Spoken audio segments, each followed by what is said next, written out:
boleh ngaji tafsir, karena ini kita tafsir akhirnya hanya semuanya baca Arab. Nah, Mbak Soleh kayak merintis yang pertama kali mencoba kenyataan pada saat itu beliau menulis kafir Quran berbahasa Jawa. Makanya artikel ini sangat terkesan dengan salah satu tafsir Mbak Soleh, surat Al-Baqarah ayat 267. Allahu waliyul ladzina amanu yukhrijuhum minadh dhulumati ila nur. Gusti Allah itu jadi wali ini yang beriman atau akan saking kepentingan menuju kepada Allah itu jadi walinya orang-orang beriman yang mengeluarkan dari kegelapan menuju cahaya.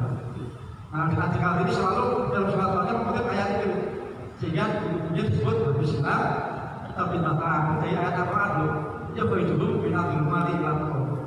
Insya Allah itu melakukan dari kegelapan menuju cahaya. Jadi menurut kali ini orang-orang yang berpendidikan, orang yang bersekolah, yang mau belajar itu insya Allah hatinya yang dunia gelap, pikirannya gelap, berikan. Nah itu kutipannya dari ayat Al-Quran. Buatan kalimat ini itu ayat dari Al-Quran Al-Baqarah 27. Beliau paham itu karena ngaji pada masa. Di museum kali ini itu ada kitabnya itu seperti yang saya bawa itu contohnya fotokopiannya ada. Museum kali ini ada kitab asli tulisan tangan Rasulullah yang diberikan kali ini waktu dia. Kali ini itu menikahnya tuh jadi gurunya bukan tafsir Al-Quran. Dan jadi monumental nanti kami sudah mengetahui dan ternyata banyak sekolah tidak tahu. Nah, kita kenalkan sudah tafsir ini kasarnya ya. Al-Quran pertama bahasa Jawa yang dipakai kaji pahlawan nasional kita. Sehingga orang yang dulunya hafal Al-Quran, hafal bahasa Arab, nggak mengerti apapun ayat sebenarnya, jadi mengerti Al-Quran karena diterjemahkan, diterangkan arti bahasa Jawa. Nah, nanti setelah ngaji kitab oleh Yai Taufik Hidayat, lanjutkan akan saya mohon untuk berkenan tanya jawab, silakan bertanya apapun tema, soal itu semuanya cuma aja, sesuai tema yang dibaca ayatnya monggo, yang lain tugas, saya akan kita beri kesempatan bertanya dan menjawab. Kemudian nanti juga akan ada diskusi tentang sejarah bersama Mas Ustadz Ali Abdullah dari Kementerian Agama Kota Semarang. Terima kasih. Bapak Ibu, sahabat-sahabat yang saya muliakan, marilah kita awali yang sini dengan membaca takbir, kemudian berdoa kepada Pak Soleh Jalal, selaku guru kita, guru kita, orang tua kita, bapak-bapak juga kita yang akan menemani dan akan menjadi guru kita. Kita berdoa semoga bisa menjadi generasi penerus yang baik.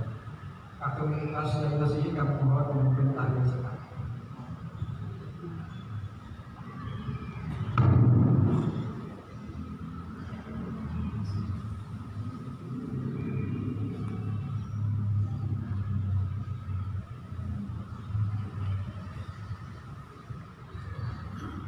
Assalamualaikum warahmatullahi wabarakatuh.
Marilah kita bersama-sama minta mohon sambutan dari keluarga bersaudara dari pembina bersaudara ini. Terus sampai tangan saya ini Mas Musta Gustianto, dapat jauh-jauh dari Klaten, beliau istiqomah biasanya datang dimanapun dan juga bersaudara. Kami mohon untuk memberi sambutan dan mungkin silakan sebelum jelas pada mengajak ngasih motivasi pada masing supaya rajin dan lebih tetap bersyukur. Kami mohon sambutan. Assalamualaikum warahmatullahi wabarakatuh. Kepada Bapak Ibu pengurus episode telah hadir Bapak Ikhwan, Bapak Ilham Zaidin, juga ada Bapak Taufik, kepada perwakilan dari keluarga besar Basoleh dari Basoleh yang pada pagi hari ini rencananya dari keluarga Semarang terus Pekalongan mungkin juga berbisa kalau nggak salah mungkin hadir pada kesempatan ini. Kepada Bapak Ibu para jamaah saudara ataupun dari jamaah Masjid Jatinsari yang insya Allah pinaringan rahmat dan anugerah Allah SWT.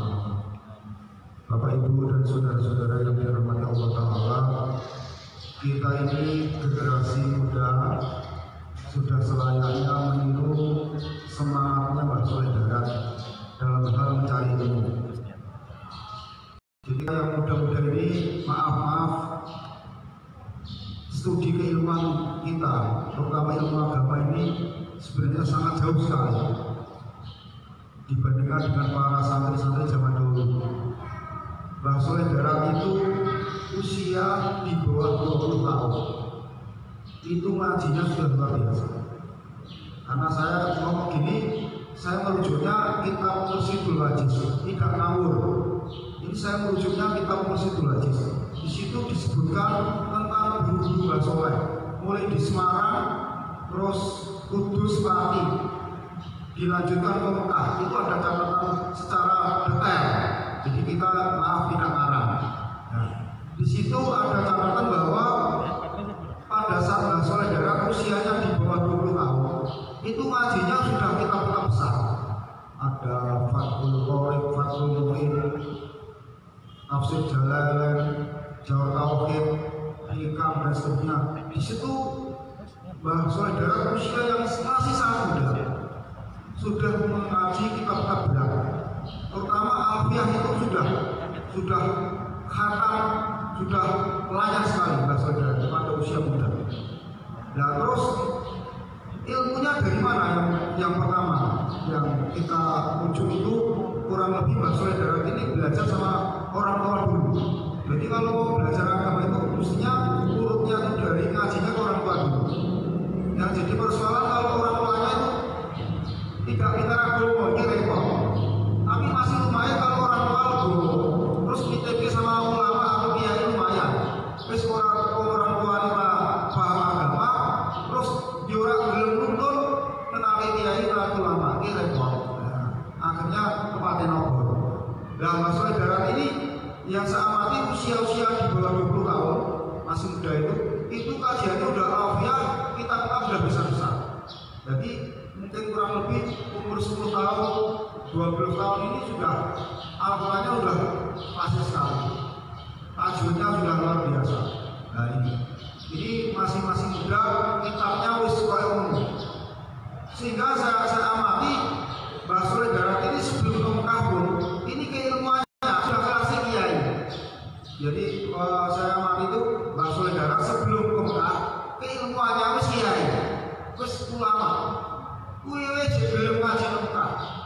Nah, setelah di Mekah itu berguru pada ulama-ulama besar di Mekah waktu itu. Ada Syekh Narawi, ya, ada Kiai Dahlan, Mufti Safi, ulama-ulama besar termasuk di situ Mufti Imam Hanafi. Mbah Soleh Darat ngajinya beragam, para Safi toh. Ulama-ulama mazhab Syafi'i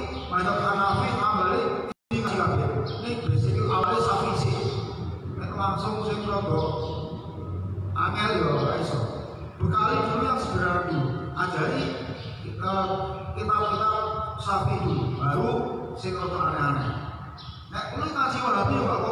Ini basicnya dasarnya padu. Nah, ini yang harus kita teladani betapa Mbak Soleh memberi perhatian besar pada ilmu agama, ilmu alam, ya, ilmu nafsu ini menjadi dasar utama.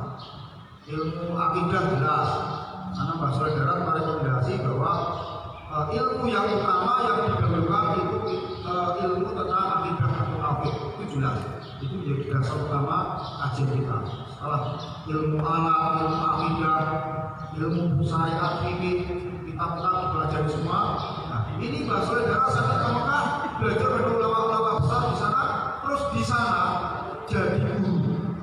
Nggak main-main Mbak Soleh, Mbak kita itu nggak main-main. Wong Jawa ke Mekah jadi tahu guru, orang main-main. Ini termasuk orang alim yang luar biasa. Nah, ini yang harus kita teladani, yang harus kita tiru bagaimana semangat belajar ilmu agama Mbak Soleh Darat. Kemudian Bapak Ibu saudara-saudara sekalian, kita juga patut berbangga, ya. Mbak Soleh Darat ini merupakan inspirator, ya, merupakan apa ya, menjadi suatu inspirasi para tokoh-tokoh. Mbah Hasyim Asy'ari, ya. Kalau kita tahu NU, ya, kita tahu NU itu kan aswaja, Ahlus Sunnah wal Jamaah. Kaidahnya NU seperti apa? Sebenarnya konsep Ahlus Sunnah wal Jamaahnya NU itu persis kitab Jawahir Tauhid. Coba dibuka, persis dalam hal fikih mengikuti mazhab Syafi'i, tetapi juga memakai mazhab fikih yang lain, Hanafi, Maliki, Hambali dipakai semua, tapi berangkat Syafi'i. Itu Mbak Soleh ngaku sendiri. Mbak Hasyim juga sama, persis, orang itu persis. Dalam hal teologi mengikuti Abu Hasan Al-Asy'ari dan Maturidi, sama Mbak Soleh Darat sama Mbah Hasyim Asy'ari. Kemudian dalam hal tasawuf mengikuti Imam Ghazali dan Imam Junaid, sama. Sebenarnya konsep teologi itu persis niru Mbak Soleh, jangan dibalik-balik. Apa jenenge Mbak Soleh Darat itu NU orang, justru NU itu yang NU Mbak Soleh. Karena kok balik-balik Mbak Soleh Darat itu NU orang, justru NU itu semangat Mbak Soleh. Karena pendiri NU itu adalah murid Mbak Soleh. Jadi Mbak Hasyim atau NU itu semangat Mbak Soleh, bukan Mbak Solehnya NU. Kalau Mbak Soleh waktu itu rumahnya kuat gitu. Ini luar biasa Mbak Soleh Darat memberi inspirasi berdirinya NU. Mbah Kemal Dahlan juga begitu. Jangan dikira kalau Mbah Soleh Darat itu pemikirannya kolot, enggak gitu. Mbah Soleh Darat itu luar biasa, dia progresif. Kitab-kitabnya itu sudah menjawab persoalan-persoalan tentang adat istiadat. Tadi di grup ada yang tanya, saya punya grup ada yang tanya, Mbah Soleh Darat itu apa melarang hitung dino nyatu sakit politik gitu loh. Coba dikasih secara detail, jangan sepotong-potong. Nanti kalau ngasih sepotong-potong, nanti salah memahami Mbah Soleh Darat. Mbah Soleh Darat itu maksudnya gini loh. Nek wong kuwi mandeg rono dadi musyrik, misalnya Arab gawe omah, terus mau itu. Nek tekan kono tok musyrik jelas musyrik. Umat karo Gusti Allah. Ning nek itu nggo salah tok, terus dibalike Gusti Allah, enggak apa-apa. Nah, Mbah Soleh di situ sedekah bumi, nek niatmu tekan kono ya musyrik. Tapi nek kowe kembali ke tauhid, itu sekedar rasa kurang, enggak masalah. Ini loh kajian kita di sini. Tapi nek mandek kono, sedekah laut, nodanya, nojin, ayo jelas musyrik. Jadi kajiannya itu Mbah Soleh luar biasa. Mbah Soleh itu nuansa aswajanya kenal, tapi ini juga progresif, menjawab persoalan-persoalan yang baru. Maka Mbah Kemal Dahlan juga mengambil Mbah Soleh Darat. Maka di dalam kitab Jawahir Tauhid itu Mbah Soleh Darat ada kata-kata ummatan Muhammadiyah. Mbah Soleh Darat kitabnya di ummatan Muhammadiyah. Kurang lebih menurut Pak Anason, Mbah Kemal Dahlan ini cukup nama Muhammadiyah. Dia niru kitab Mbah Soleh Darat, kitab Jawahir Tauhid. Kan luar biasa. RAKI ini juga seperti itu. Banyak ulama-ulama, banyak tokoh-tokoh ini belajar sama Mbah Soleh Darat. Ayo kita orang Semarang, ayo kita keluarga. Nek orang belum ngaji kitab Mbah Soleh Darat, yo iman-iman.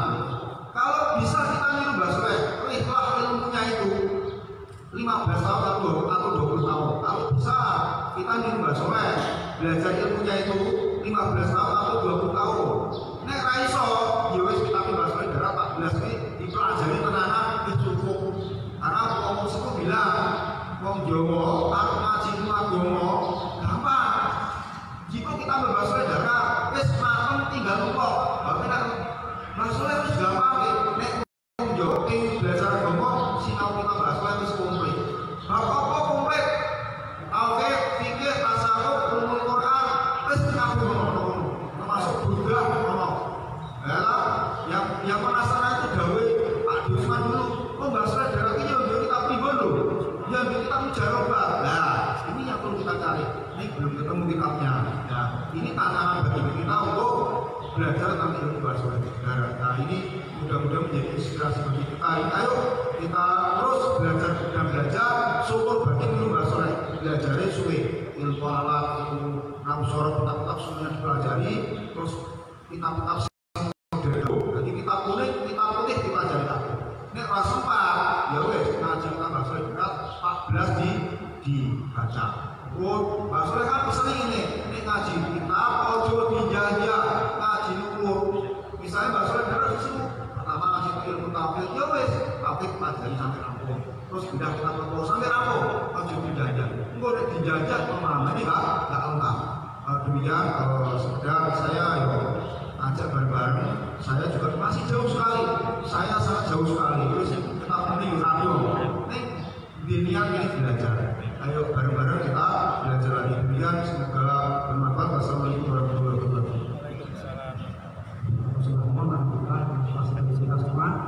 Nah, untuk mewujudkan motivasi itu melalui jamaah surga, mari kita sama-sama ngaji.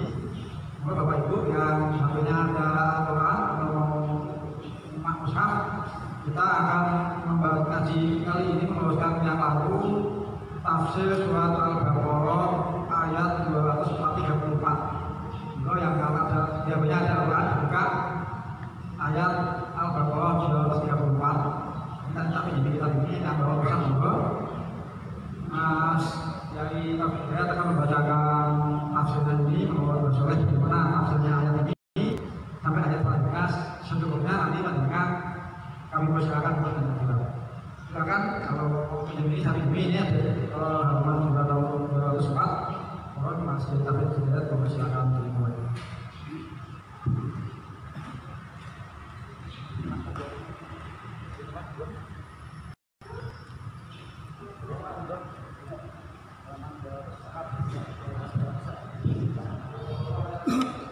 Assalamualaikum warahmatullahi wabarakatuh. Alhamdulillah. Alhamdulillah. Alhamdulillah.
puisi yang ditulis dalam bahasa Inggris ketika diterjemahkan dalam bahasa Indonesia itu juga akan rasanya juga hilang. Begitu pula Al-Quran ketika diterjemahkan ke dalam bahasa Jawa seperti yang diterjemahkan oleh Panjenengan Ibu Yai Soleh Darat, Yukhriju minal zulumati ilal nur, dikeluarkan sapa wong-wong ini minal zulumati saking pepetan ila nur dari kata itu RAKT diterjemahkan ke dalam bahasa Belanda di dalam surat-surat RAKT ini ke dalam bahasa Belanda. Dari bahasa Belanda surat-surat RAKT ini diterjemahkan ke dalam bahasa Indonesia. Jadi habis gelap terang. Di sini daunnya sudah menjadi gelap. Artinya apa? Kalau kita ingin mempelajari Al-Quran, mau tidak mau kita juga harus belajar bahasa Arab sendiri. Kalau hanya sekedar membaca terjemahan, walaupun terjemahan sekalipun Kiai Soleh Darat sekalipun, ini pun akan menjadi daunnya nilai-nilai sastranya akan menjadi. Mau tidak mau kita yang merasa dirinya ada kaitan, entah itu kaitan durian atau kaitan sebagai keilmuan, mau tidak mau anak turun kita ini harus dimotivasi untuk bisa belajar bahasa Arab. Karena dengan belajar bahasa Arab ini kita akan mampu menyerap Al-Quran sebagai kitab suci, sebagai pedoman kita, hingga bisa menjadi tumancep nenggone ati, atau dalam bahasa Arabnya rosih, tumancep di dalam hati. Kalau kita itu hanya sekedar membaca kemudian baca terjemahnya, rasa-rasanya Al-Quran itu apa sih bedanya dengan buku yang lain? Tetapi kalau kita mendalami bahasa Arab, kemudian kita membaca Quran itu, betul-betul Al-Quran itu bisa pakai surat Al-Baqarah, dan kalau kita mulai dan kalau kita mulai fihi pakai, ini adalah kitab yang tidak diragukan di dalamnya. Ini adalah kitab yang tidak diragukan di dalamnya, bukan lebih pakai. Ini bisa dibaca dengan dua bacaan pokoknya, laroi atau laroi bafi. Kalau kita laroi, ini maknanya tidak ada keraguan. Fihi di dalamnya bukan lebih pakai, berarti isinya sebagai hudan, sebagai petunjuk. Tetapi kalau wakafnya di fihi, dari kalau kita laroi bafi, ini adalah kitab yang tidak diragukan di dalamnya dalil muttaqin sebagai petunjuk. Jadi keseluruhan dari Al-Quran itu sebagai petunjuk lil muttaqin alladzina yu'minuna bil ghaibi wa yuqimuna sholata wa mimma razaqnahum yunfiqun. Wong takwa itu adalah alladzina yu'minuna bil ghaibi. Yaitu ini adalah definisi Al-Quran tentang takwa. Alladzina yu'minuna bil ghaibi wa yuqimuna sholata wa mimma razaqnahum yunfiqun. Jadi orang takwa ini antara sesuatu kepercayaan dengan hal yang gaib. Yang gaib itu tidak mesti harus yang kemudian tidak tampak. Itu yang tidak tampak ini bisa jadi bukan suatu hal yang gaib. Contohnya adalah virus. Ini memang di mata visual kita tidak tampak, tapi tidak bisa dikatakan.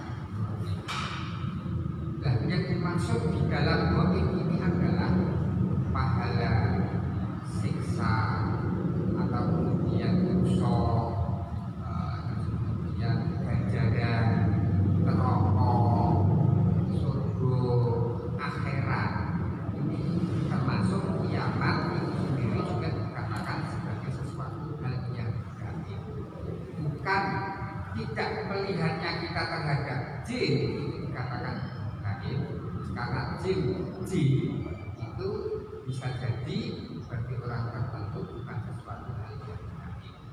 Tetapi tentang kapan itu kiamat, bagaimana itu akhirat, ini adalah hanya Allah yang tahu.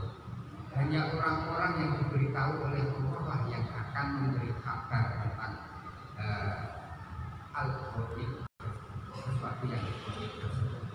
Tetapi di samping ini yang namanya takwa ini juga ada hubungan hablum minan nas nanti, yaitu setelah kemudian kita iman, kemudian kita menjalankan sholat sebagai bukti atas keimanan kita tersebut. Alladzina yu'minuna bil ghaibi wa yuqimunas sholat, yaitu sebagai pembuktian nak kowe mau iman melarang hal-hal yang gaib terus menunjuk nopo, kemudian mau apa, buktinya apa, maka dengan menjalankan sholat baru kemudian hubungan antara kita hablum minallah akhirnya hablum minan nas, yaitu wa mimma razaqnahu dengan apa yang telah direzekikan kepada orang-orang yang masuk kategori takwa ini, yunfikuna menafkahkannya, yaitu bersedekah atau kemudian yang disebut dengan zakat. Kalau ini masuk pada kategori yang wajib dan selanjutnya. Oleh karena itu sangat menarik sekali dengan Bapak Irfan tadi dan sambutan dari keluarga Singgah Kiai Soleh. Saya kadang-kadang enak juga ketika mendengar bapakku hafal Quran, nah aku kok nganti ora hafal Quran, anakku duwe alasan ora hafal Quran. Nak Mbah Saleh niku ngalim, terus putrane Mbah Saleh niku ora patek ngalim, putune Mbah Saleh duwe alasan ora ngalim. Nah, niki gawe Gus Bahak ngoten. Pramila kita harus kemudian regenerasi, bukan namun yang berdasarkan sanad hubungannya dengan Mbah Saleh, tapi yang berdasarkan nasab, tapi juga yang berdasarkan sanad-sanad ini. Kakek-kakek saya ini ada hubungan dengan Mbah Saleh secara keilmuan. Jadi kalau saya kok nanti tidak bisa baca, anak saya punya alasan, kok Pak Ewe reso maca kitab kok. Lah nopo juga? Apa salahku nak reso maca kitab? Pakku reso maca Quran. Wah, bahaya itu. Anakku terus isone maca apa? Maca WA, Facebook dan lain sebagainya. Oleh karena itu yang juga Gus Bahak ini perlu jadi perhatian kita semuanya. Apa yang menjadi perhatian kita selanjutnya? Maka saya selalu mulia pada anak sana, kowe nganti sesuk ora iso maca kitab. Aja arep sesuk anakku ya iso maca kitab. Mergo anakmu duwe alasan Pak Ewe ora iso maca. Oleh karena ini mari kita bersama-sama mengintrospeksi diri bagaimana kita meregenerasi apa toh tujuan kita ini bernikah, berkeluarga, kemudian punya anak, kalau tidak meneruskan cita-cita dari orang tua kita yang belum terlaksana. Oleh karena ini dari mukadimah moderator dan dari keluarga dalam hati saya menjadi mengintrospeksi diri selama ini bagaimana saya mengarahkan anak saya. Kalau sampai besok kemudian tidak sampai bisa mengkaji, bisa dan lain sebagainya, mengikuti jalur itu sudah. Saya kira sakit sekali saya mendengar dawuh Gus Bahak ini. Betul-betul sakit, tetapi justru ini menjadi cambuk bagi saya bagaimana saya harus mengajar anak saya, mendidik anak saya, atau kemudian lingkungan saya. Kalau sampai kemudian di lingkungan saya ini tidak kenal karya-karyanya Mbah Saleh Darat ini adalah kiamat subro. Artinya apa? Karya yang begitu hebatnya.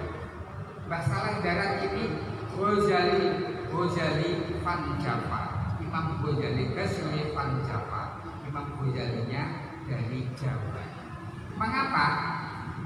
Kalau Imam Ghazali ini kan yang dibahas karya-karyanya meliputi banyak disiplin ilmu. Mbah Saleh Darat itu juga mulai dari fikih, usul fikih, tajwid sampai akidah, sampai tasawuf, ini semuanya ada. Sama dengan kemudian Imam Ghazali, hampir semua karya Imam Ghazali, Risalah Ghazaliyah ini meliputi banyak disiplin ilmu pengetahuan. Begitu pula Mbah Saleh Darat. Maka setidaknya dari nasab maupun yang dari sana ini harus ada yang mewarisi, walaupun ini adalah satu fan atau disiplin yang dalam Mbah Saleh Darat. Istimewa betul Mbah Saleh Darat.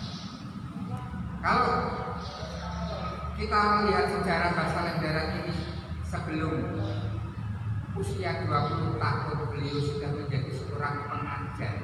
Kalau saya membayangkan anak saya umurnya 20 tahun masih game-gamean, jago game malah. Ini artinya apa? Sangat jauh sekali. Bagaimana kemudian kelak di kemudian hari generasi-generasi selanjutnya? Mari pada saat ini, pada detik ini, kita mulai mengintrospeksi diri untuk mengubah pola pandang kita, cara pandang kita terhadap diri dan lingkungan dan masa depan generasi muda Islam, generasi muda Indonesia. Yang beberapa ulama abad pertengahan itu memprediksikan bahwa kebangkitan Islam ini tidak dari Arab, tidak dari Jazirah Arab, tapi dari Nusantara.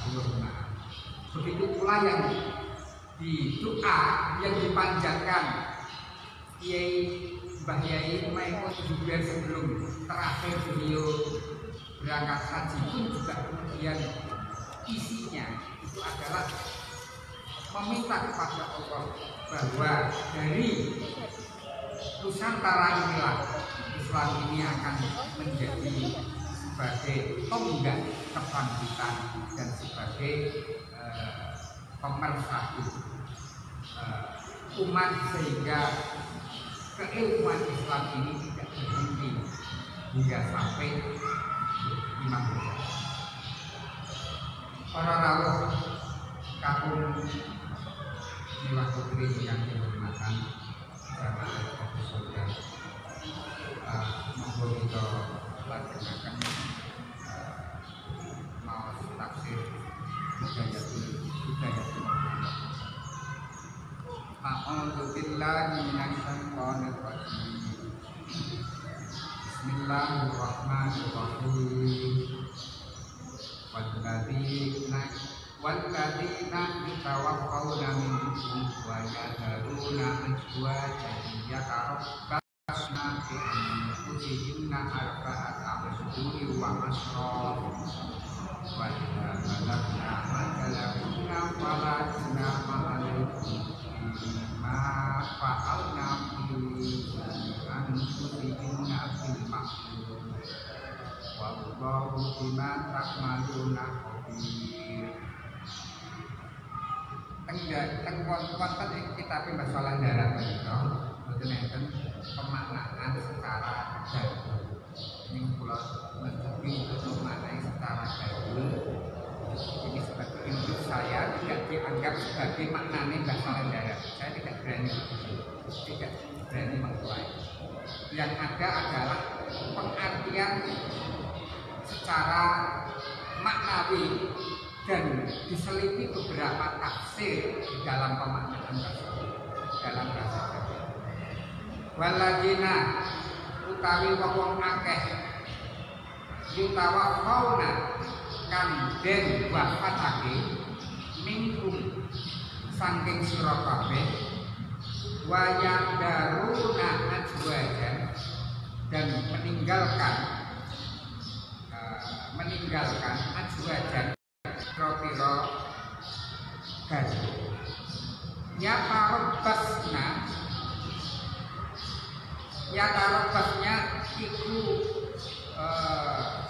nunggu atau ngenteni kesempatan angkusihim kelawan awak dhewe ajwaj. Jadi kalau ada seorang laki-laki yang dia meninggal dunia, ketika dia meninggal dunia itu dia punya beberapa istri atau satu istri, ya tarobasna mongko kalian orang-orang itu bisa kemudian menanti kesempatan diangkusihim kelawan awak dhewe ne wong-wong wedok kuwi mau arba'ata ashurin wa asron 4 bulan wa asron dan 10 hari. Kalau 4 bulan 10 hari, kalau 29 kali 4 kemudian ditambah 10 hari, ini adalah masa iddahnya dari seorang wanita yang ditinggal mati suaminya atau seorang wanita yang ditalak oleh suaminya. Fa idza balagna ajalahunna, fa idza mengkonalikane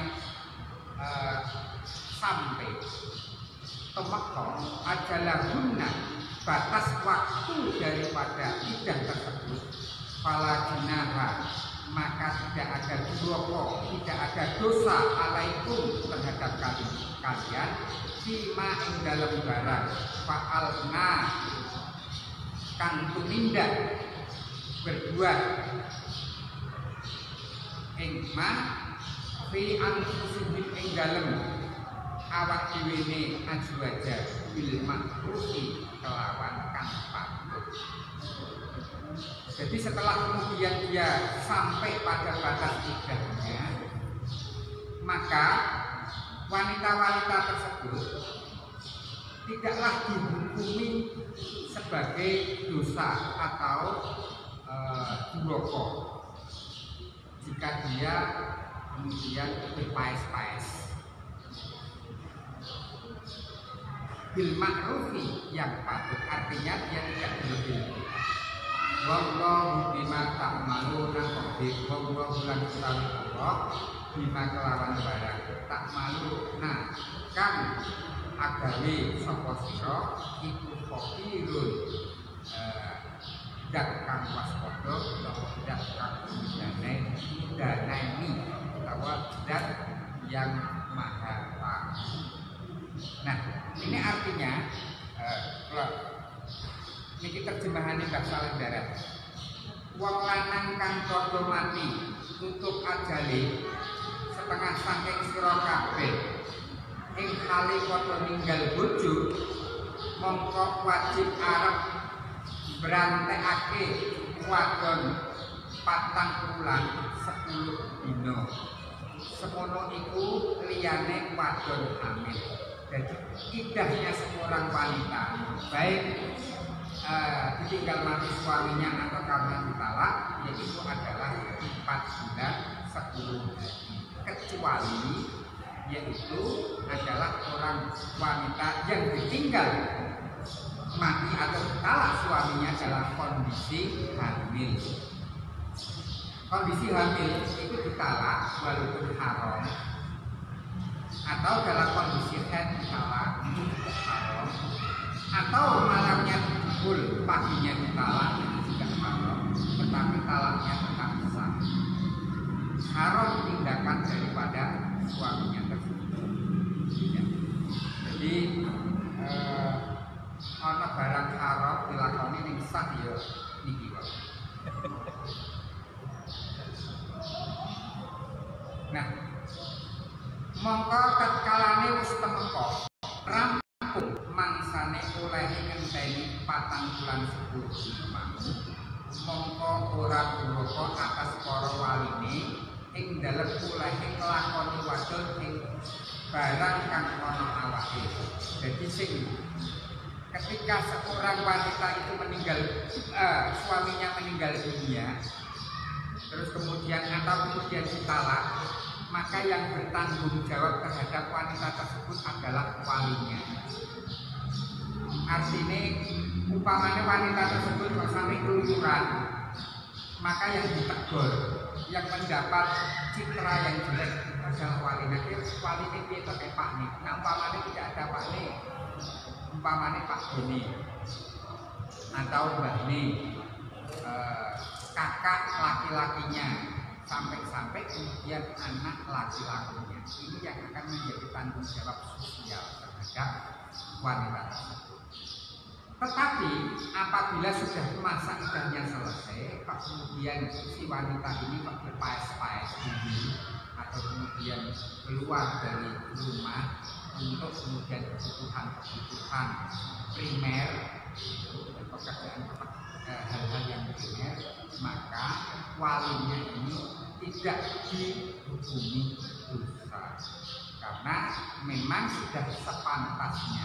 Selaginya apa? Dia berpaes-paesnya itu secukupnya atau bil ma'ruf yang pantas. Bil ma'ruf itu bisa diartikan kelawan apik, tetapi artinya pantas sesuai dengan kedudukan wanita yang terhormat, sesuai dengan kehormatan daripada wanita tersebut.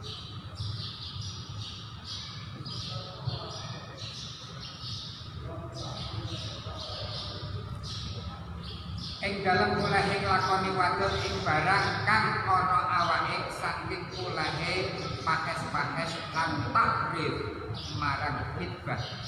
Nah, jadi ketika seorang wanita itu memang sudah lepas dari seorang laki-laki karena meninggal dunia atau ditalak, maka memang dia diperkenankan untuk kemudian sing jenenge dagangan ditawak-tawak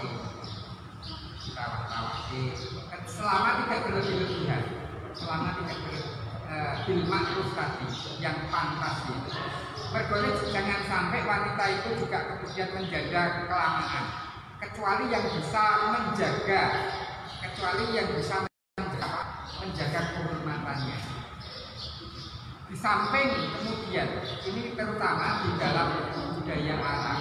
Ini kalau kemudian seorang janda ini kemudian tidak punya harta ditinggal oleh suaminya, maka ini benar-benar menjadi secara kesejahteraan sangat memprihatinkan. Karena budaya Arab itu wanita memang tidak ada yang kemudian jualan. Jadi yang jualan itu semuanya laki-laki. Orang yang beli di pasar itu juga laki-laki. Asa-asa ubah-ubah juga laki-laki. Jadi wanita itu betul-betul dibuat raja.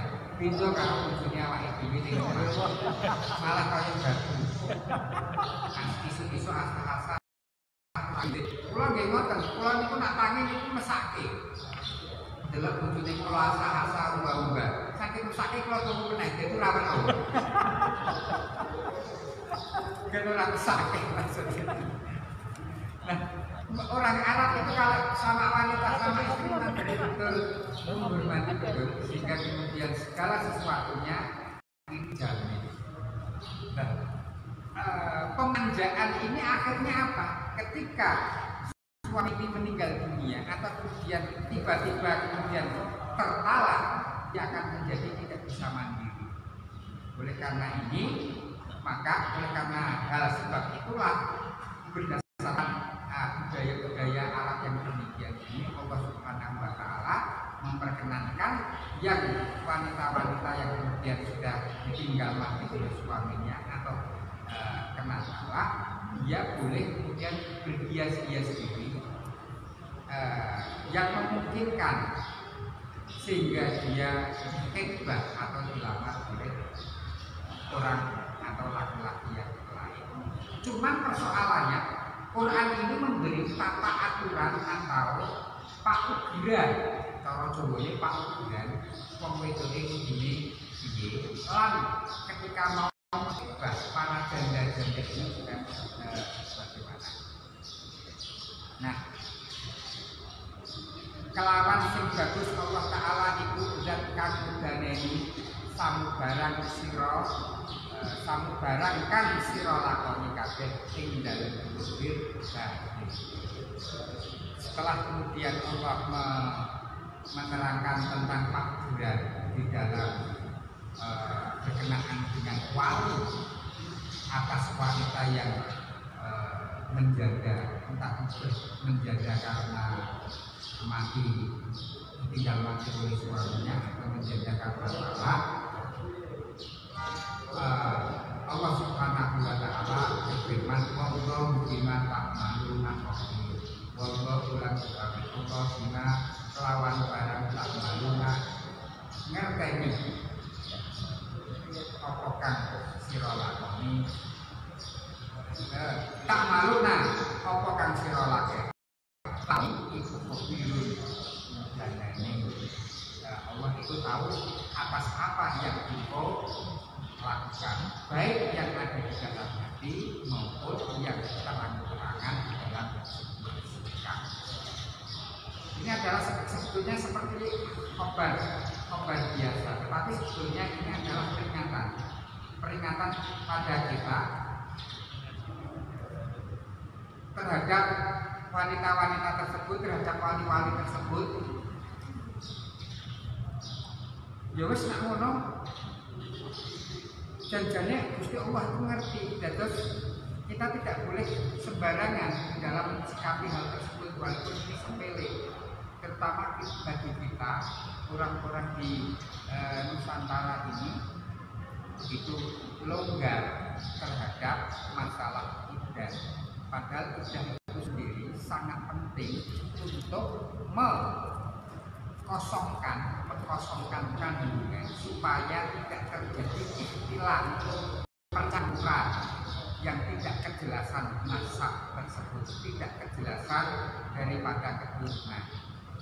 Dan salah satu ilah ditetapkannya hukum haramnya zina hingga kemudian sanksi hukumnya itu sangat begitu berat, yaitu kalau tidak dijilid 100 maka derajat. Ini karena agama kita ini sangat menjunjung tinggi kejelasan daripada keturunan. Ini salah satu ilah sebab ditetapkannya hukum atas tersebut. Oleh karena itu, ketika bolehlah wanita ini akan menikah dengan laki-laki lain, tetapi setidak-tidaknya harus bahwa kandungannya kosong, tidak ada benih-benih dari laki-laki lain sehingga tidak ada ikhtilat di sana. Nah ini oleh karena itu Allah Subhanahu wa Ta'ala dalam ayat ini memberi panduan.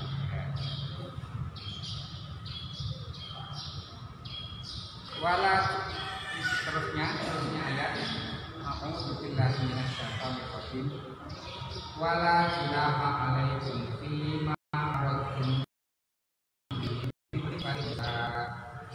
min hibbatin nisa'i aw aknantum fi anfusikum alimallahu annakum satadkhulunahunna walakin la tuwaqi'uhunna sirran la antakulu qawlan ma'rufa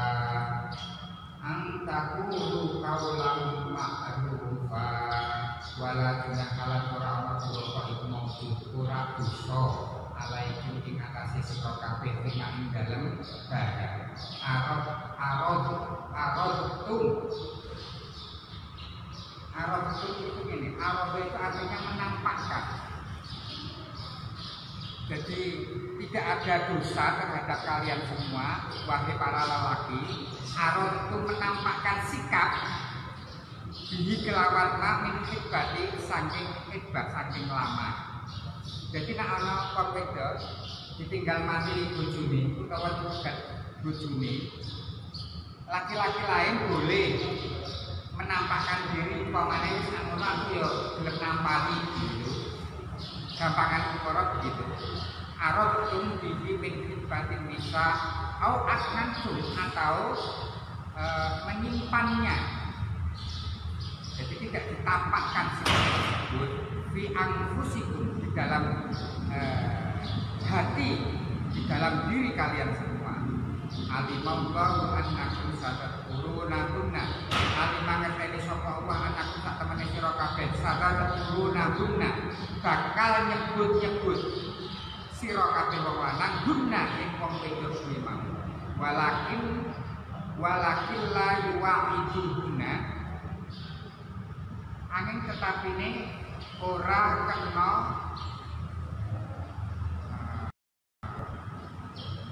wa'ad janji, ora kena janjeni guna ing wong wadon siron kelawan sir illa. Jadi walaupun kita boleh punya ucapan terhadap seorang yang masih dalam masa iddah, tetapi kita tidak diperkenankan untuk mengakad nikahinya. Wala tuwa itu gunalan ora ono apa namanya wa'ad. La tuwa itu gunasiron kelawan sir, kelawan rahasia, illa antakulu kaulan maklufa, kejaba nganggo ucapan, illa antakula kejaba ayat antakula yen tomo ucap sapa sira kabeh kaulan kelawan ucapan maklufa kang pantes. Jadi kita diperkenankan untuk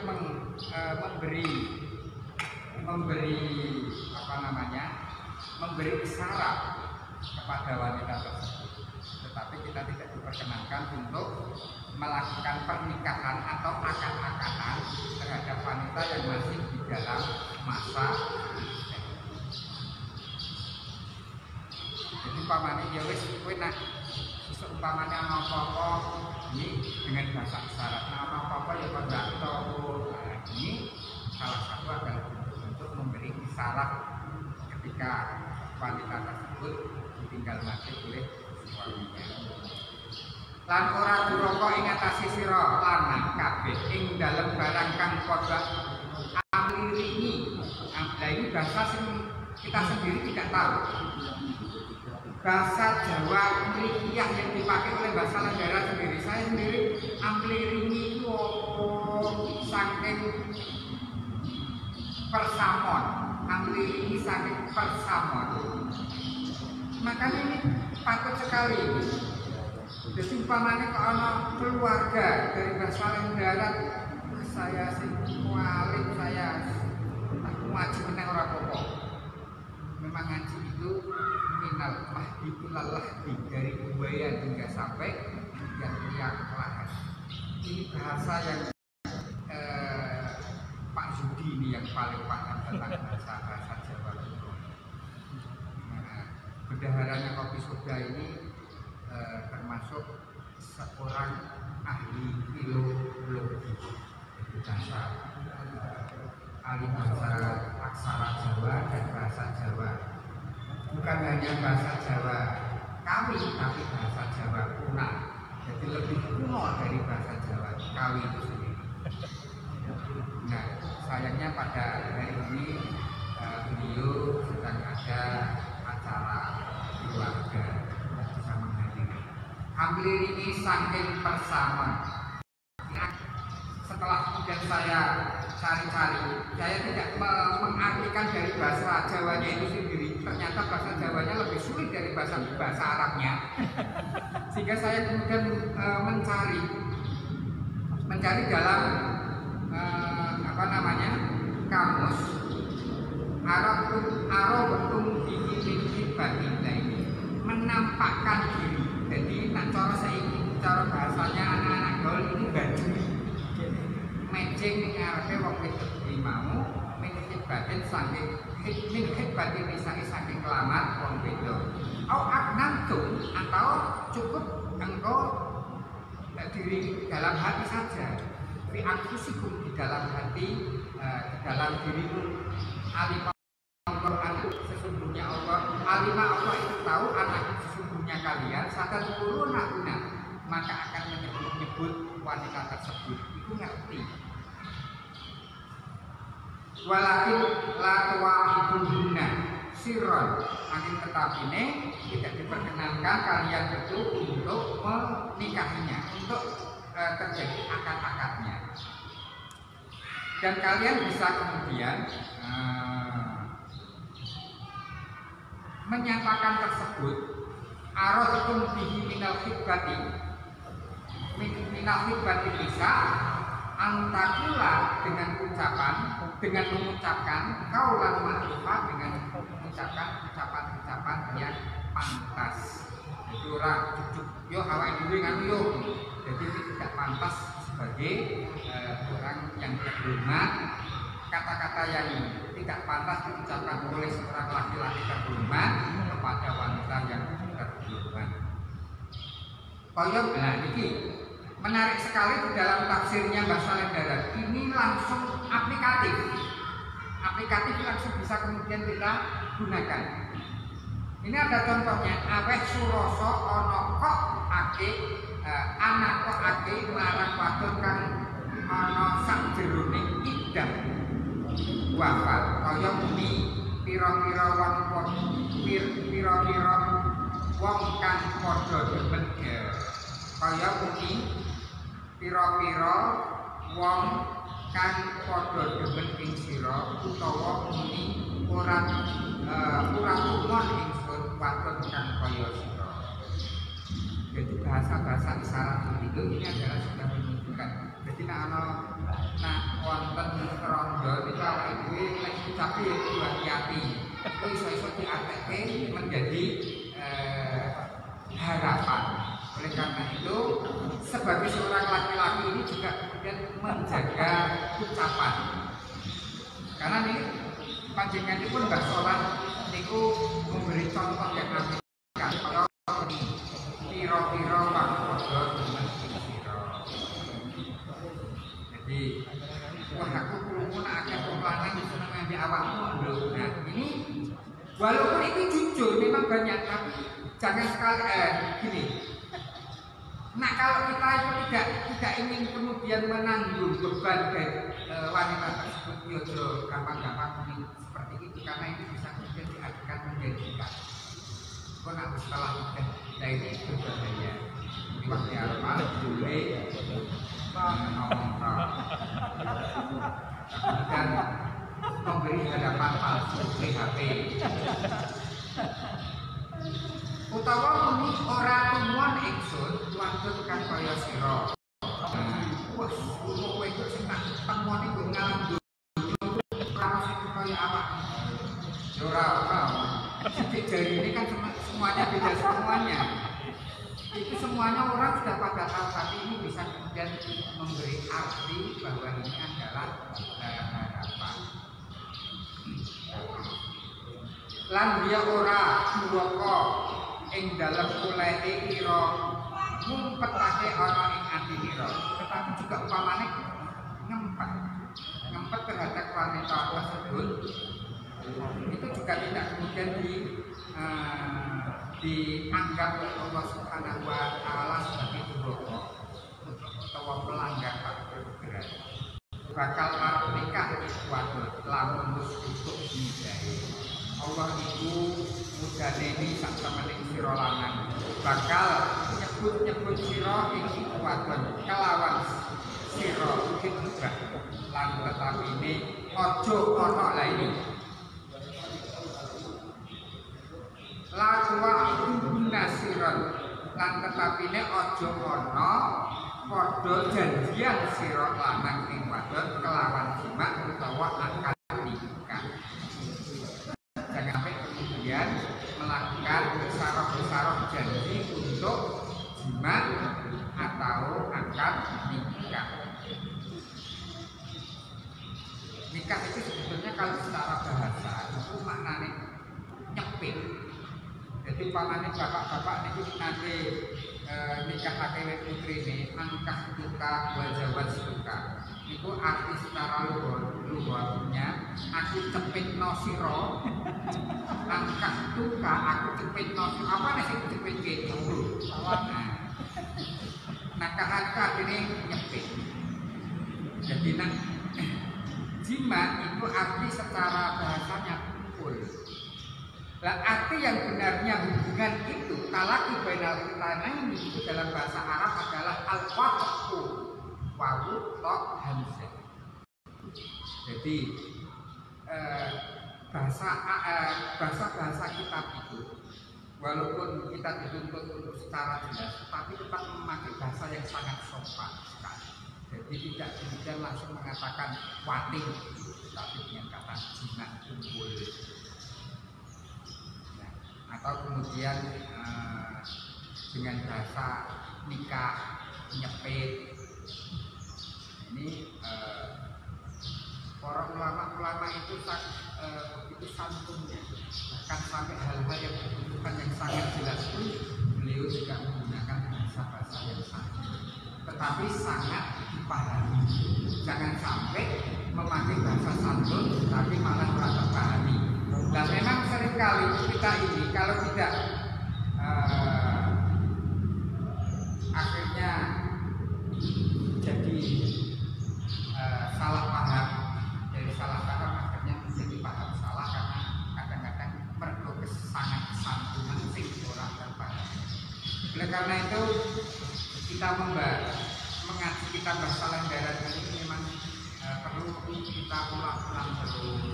Semoga dari kita semuanya bukan hanya sekedar ahli, tetapi juga para murid-murid dari murid-murid bahasa Lembaran ini memumpahkan semangat untuk mengkaji karya-karya bahasa Lembaran ini sangat penting sekali. Kalau perlu kita alihkan ke dalam bahasa Indonesia sehingga menjadi sangat populis di kalangan masyarakat ini, sangat menjadi banyak dikenal oleh masyarakat.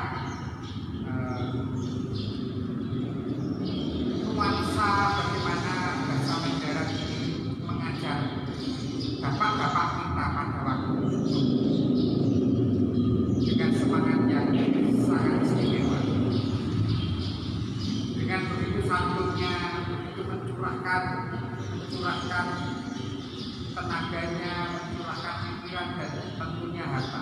Wong ngaji niku tetap boleh ngetokke pun. Bapak Ibu kula kopi soda ini selalu dalam kegiatan-kegiatan ini bukannya tanpa biaya, tapi selalu tetap memakai biaya. Tidak mencari keuntungan dari ini semuanya. Ini semuanya nasril ilmi, untuk menolong ilmu. Dengan harapan apa? Dengan menolong ilmu itu kita akan menjadi orang yang ahli ilmu. Kalau kita tidak ahli ilmu, maka insya Allah anak turun kita, kalau tidak anak, cucu, cicit, tangga, walet, itu gantung singgul, bosok, galih asem, bosok akan menjadi orang yang ahli. Karena Imam Syafi'i itu sendiri bisa menjadi alim demikian itu karena ayahnya, yaitu Syekh Idris, itu betul menjaga dirinya, menjaga ilmunya sampai sedemikian rupa, sehingga anaknya Imam Syafi'i itu cerdasnya, ilmunya meliputi separuh dari dunia. Jadi madhab yang banyak diikuti oleh orang Islam di seluruh dunia ini adalah madhab Islam. Kenapa? Karena penduduk yang paling banyak itu kan di Asia, orang Islamnya. Dan madhab Syafi'i ini banyak dianut oleh orang-orang Asia. Oleh karena ini dapat dikatakan bahwa ilmunya Imam Syafi'i ini meliputi separuh dunia, sesuai dengan mimpi ibunya ketika beliau mengandung Imam Syafi'i. Dan itu berkat dari Riyadhul Wirainya Syekh Idris As-Syafi'i. Kami aslinya Imam Syafi'i ini Muhammad bin Idris As-Syafi'i. Hingga sampai kila dalam ceritanya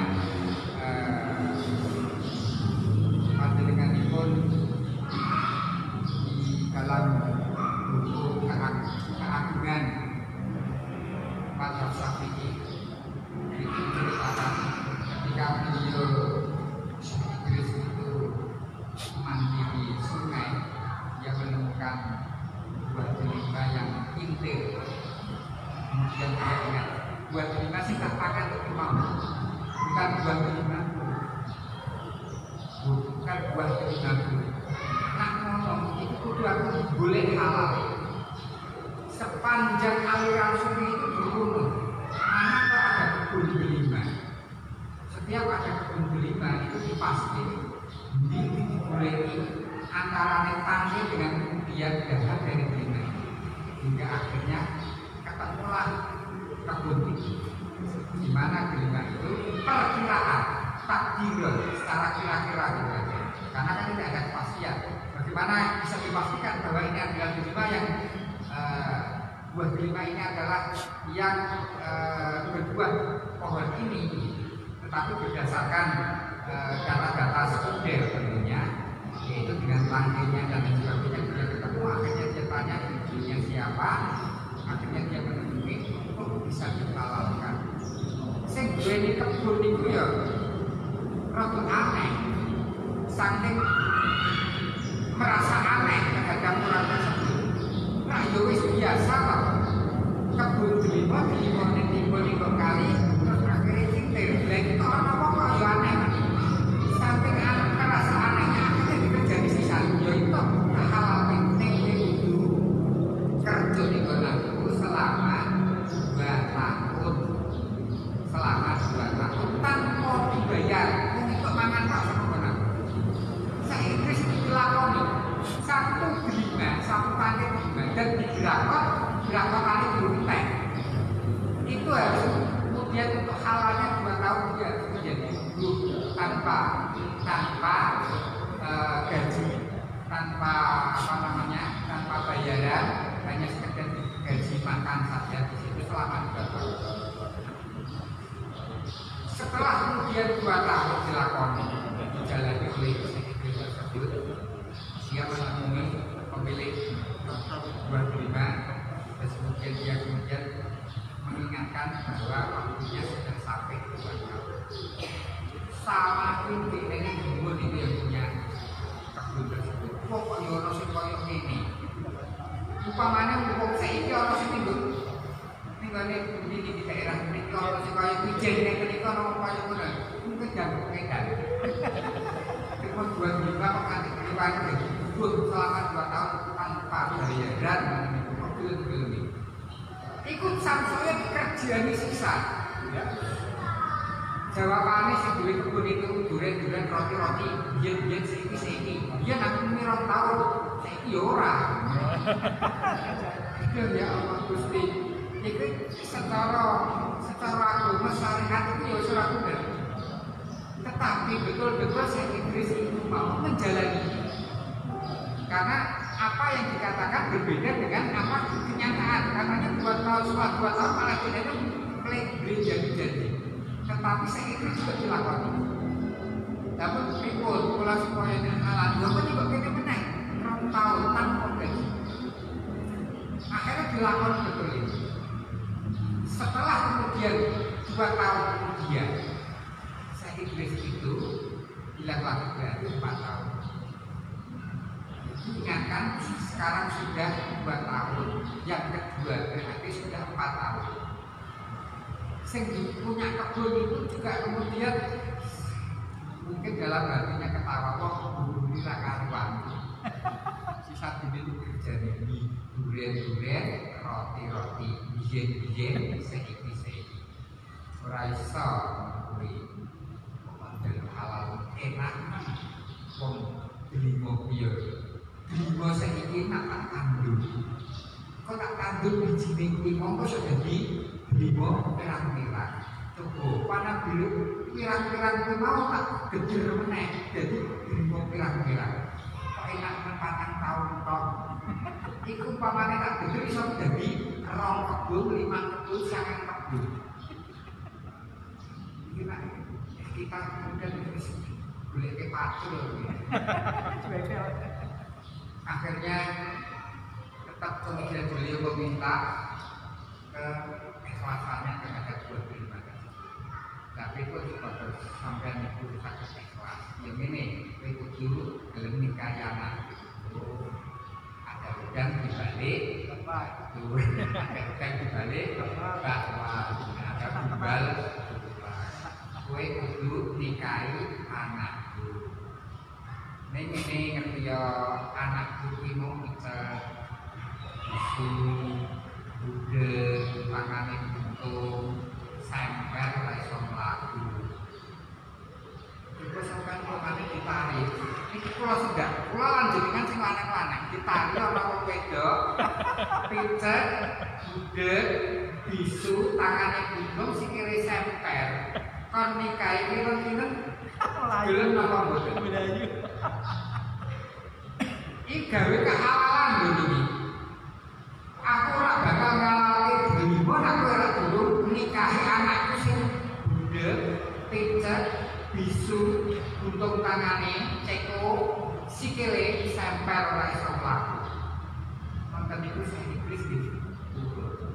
Sendika dawuh, mergo golek halale sak driwa dibrakot lan brakote kuwi durungan lek golek halale kanthi dadi guru 4 tahun tanpa bayar ijek kan mati anake sing kaya ngono kuwi kok rasa umur hidup ki rokok to mukane wong sing kaya ngono ya Allah Gusti ya kali wong mukane sing bojo sing sehat waras kita boleh duit tapi kok nyang terus itu ya kuat. Nah para rawuh akhirnya ini dilakoni. Nah kagene wong lanang kan boten tak wali. Maka cukup wali dari anak wanita tersebut menikahkan si Iblis angkat buka wajah buka kapanganipun makonan di Pak Paijo, Pak Lin, ada waktu sholat halal. Kemudian di mobil untuk nikah ada tujahan, Pak Lin maksud halal. Pemane mobil tutok mungkin di aksal, salah sekali pendapat makan. Bahkan orang usah nyambung ucapan nyambung mantuk dua orang yang akhir. Nah, niku akhirnya kan mlebu kamar yang lagi kaget sama Iblis. Saya itu mlebu kamar bar mantu meneh. Lha napa? Dan niku mboten gawe apa. Lha kok ora gawe apa kuwi gawe mboten. Akhirnya mantu karo maratuwa pati goro-goro sing ning jero kamar. Sebabnya apa ternyata wanita tersebut niku Masya Allah wajib hidup lawan orang sugih kulite halus lawan minta kemasan saking halusnya ternyata kok itu melipati bola-bola orang kita kupingnya di pisau kupingnya di gugit pengen orang gudeg disakit ngomong tangan yuk kulit sekili yuk kulit bisa ngantuk dan jadikan kamu maturi ngendikanipun tiyanging kula ucap hidup bisu ceko sikile semper oh ini lho sing tak karepe anakku itu kuwi mau picak iku mergo ora tau kelakon apa-apa mripate kejaba mung murojaah ngapalke Quran disemakan Pak. Terus kaya ibune panjenenganipun Nabi Musa alaihissalam kan urip ing baik masjid Baitul Maqdis.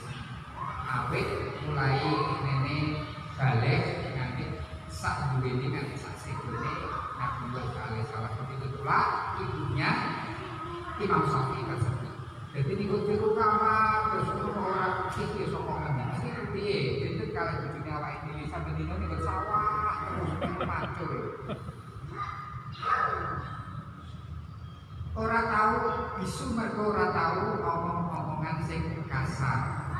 Budek mergo ora tahu ngrungokake perkara omongan swara-swara sing elek.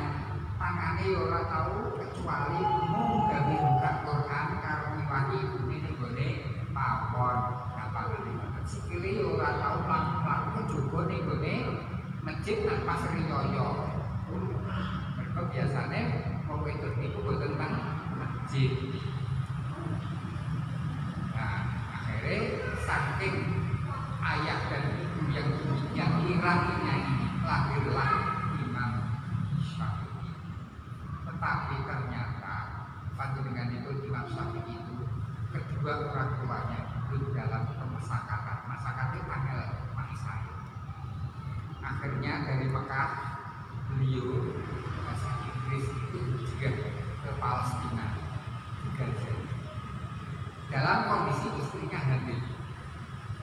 Indonesia di Palestina tersebut Imam Syafi'i karena apa? Sebagai migran mencari pekerjaan. Biasanya orang pintar ngaji ini memang rapatnya harus menyambut gawe. Akhirnya kan di Palestina, Imam Syafi'i lahir di Palestina di gaya tersebut. Ayahnya meninggal di Palestina. Setelah kemudian meninggal di Palestina, iblis semakin rekoso. Akhirnya kembali lagi ke Mekah. Di Mekah kemudian Imam Syafi'i dididik oleh ibunya sebagai single parent, orang tua tunggal. Beliau dititipkan oleh seorang syekh ahli Quran namanya Syekh Ismail Konstantin.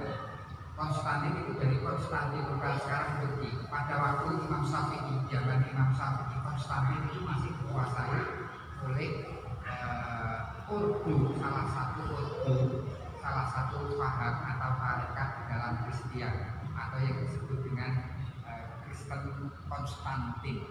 Maka Syekh Ismail tersebut disebut dengan Syekh Ismail Konstantin. Itu gurunya Imam Syafi'i, bukan orang Arab, berarti orang Turki. Nah, setelah kemudian beliau itu ngaji sama Syekh Ismail Konstantin, kila dalam usia 9 tahun, wakila di usia 13 tahun dia sudah hafid Al-Quran. Istimewa ini 9 tahun.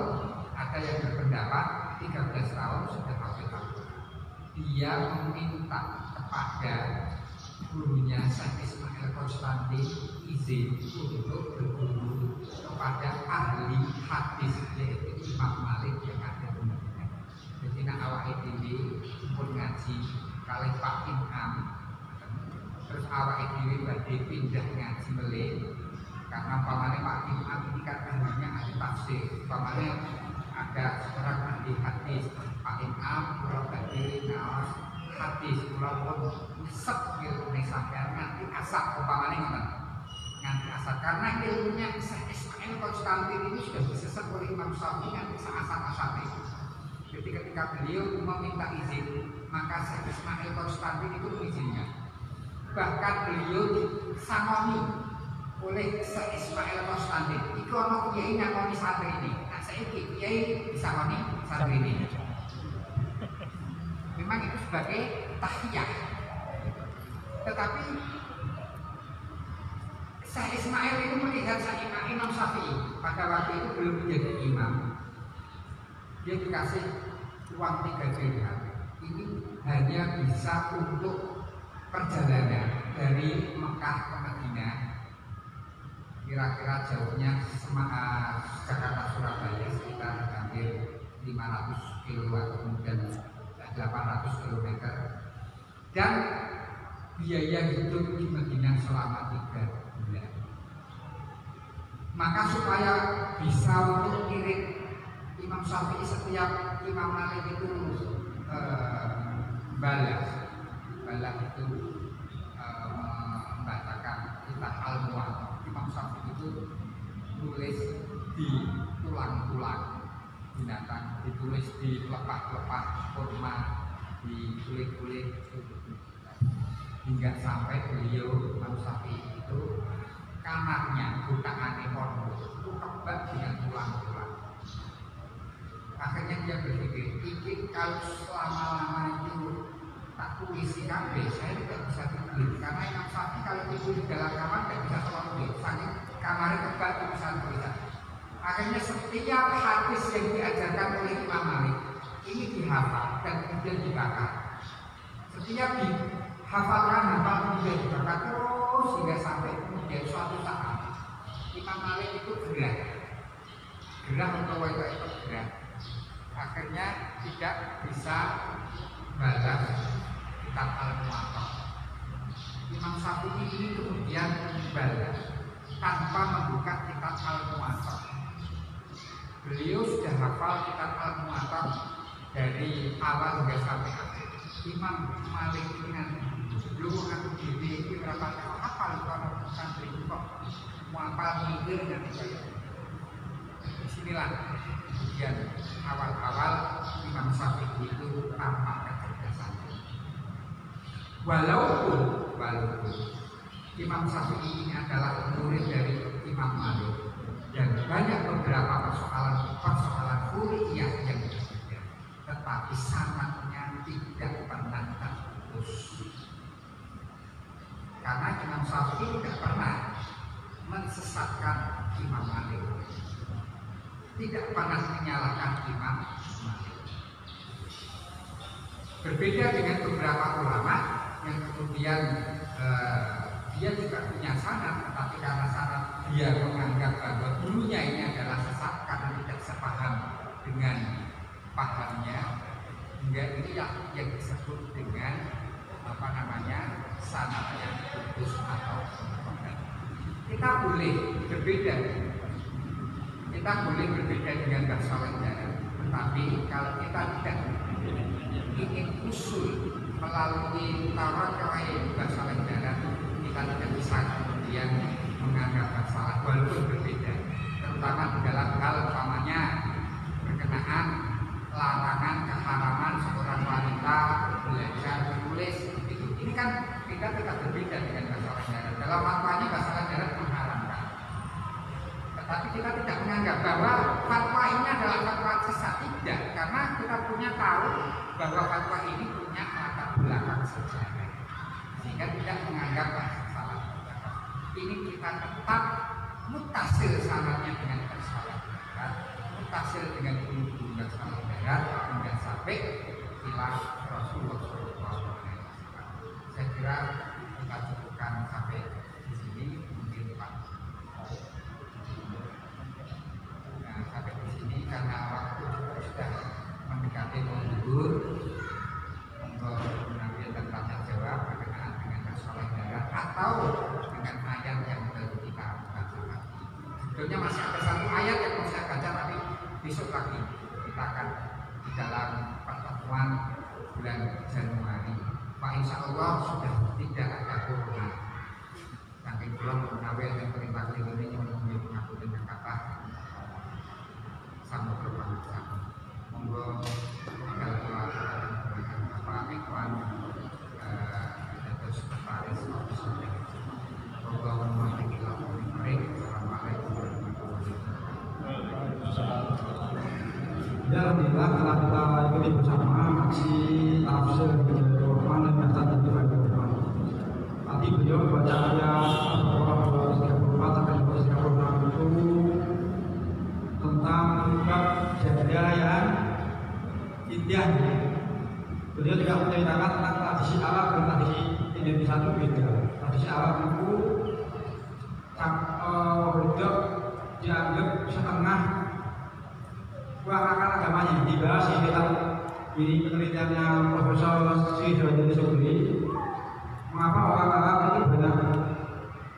Satu sisi memang Mas Taufik ya tadi ini mengatakan memuliakan istri, tapi sejujurnya juga ada faktor yang kesannya itu malah menghinakan, karena menganggap wanita itu tidak penting, tidak boleh jaga, tidak boleh jadi kantor, tidak boleh jadi saksi, tidak boleh punya peran sosial. Jadi itu soal budaya, sehingga karena ada doktrin orang itu setengah akalnya tambah setengah. Dengan alasan ketika jadi saksi satu wanita satu laki-laki nilainya sama dengan dua wanita. Dan buktinya juga di sana itu kalau ada pekerja wanita itu ya juga. Itu di Indonesia, Thailand, di Malaysia kalau jadi babu di sana itu hidupnya di proposal. Jadi kita kalau tidak jauh memuliakan wanita sebagai istri, tapi nyatanya yo kasus perbudakan itu juga ada. Itu soal tradisi, bukan soal agama. Nah, Mbak Soleh itu menceritakan di dalam kitabnya ini, Mahmud Syairan di Sakit Bos itu diteliti juga banyak tidak banyak yang meneliti, salah satunya dosen Wali Songo, Profesor Jati Sobri. Mbak Soleh mengatakan begini, mengapa wanita itu harus mandiri? Nah, nanti beliau menyatakan, kote uang wedok jadi janda, kemudian nggak bisa apa-apa, nggak bisa cari nafkah, nggak bisa punya peran apapun karena nggak pernah diajari kemandirian itu. Mbak Soleh mengajarkan kemandirian. Di kitab ini disebutkan orang itu wajib diajari nyulam biaya ini, batik, pelan, apa itu pelan kerajinan. Itu apa? Ada Mbak Soleh itu. Tujuannya apa? Kalau Mbak Soleh biar orang itu itu ben kaget gula mentah kalau itu pasti pulang kali maksudnya pasti bulat disebutkan itu kalau ada setelah pulang ibu itu sekolah pertama bagi anak-anak karena ibu nggak itu terus nggak pernah kaji nggak pernah sekolah nggak boleh keluar rumah sehingga nggak bisa dapat ilmu terus dia gimana caranya kewajiban memulangkan anak dan dalam kewajiban itu yang pertama yang jadi madrasah awal itu nah pelatih maksudnya mengajarkan ibu harus bisa menulis bisa baca dalam hal Al-Quran. Nah memang ada maksudnya ada larangan menulis maksudnya menulis tertib karena zaman tahun dulu orang itu saya digudor kasih tulis tertib kasih tulis tulisan tahun dulu itu juga dilecehkan tapi bahkan mengajari itu semuanya tulis Arab itu tidak aja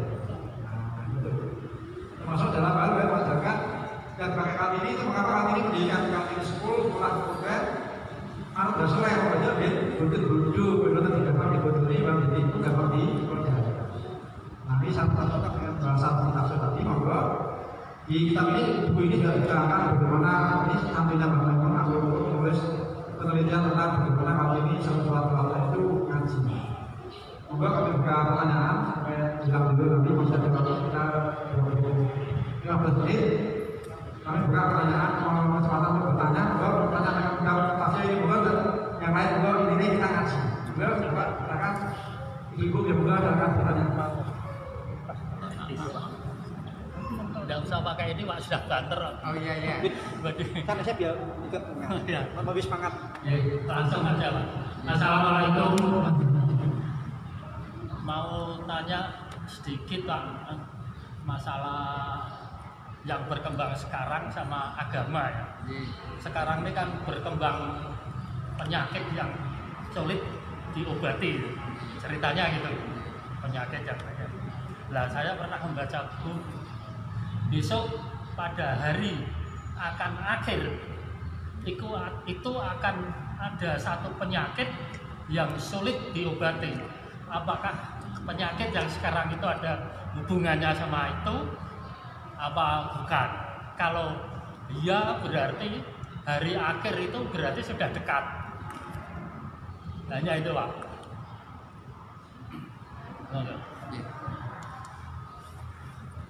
Yang lain monggo ya. Bisa disimpulkan monggo. Siap, kita lanjut dulu. Oh, silakan.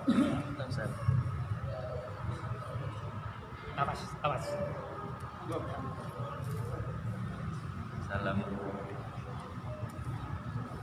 Assalamualaikum warahmatullahi wabarakatuh. Ini saya langsung pada pertanyaan sehubungan dengan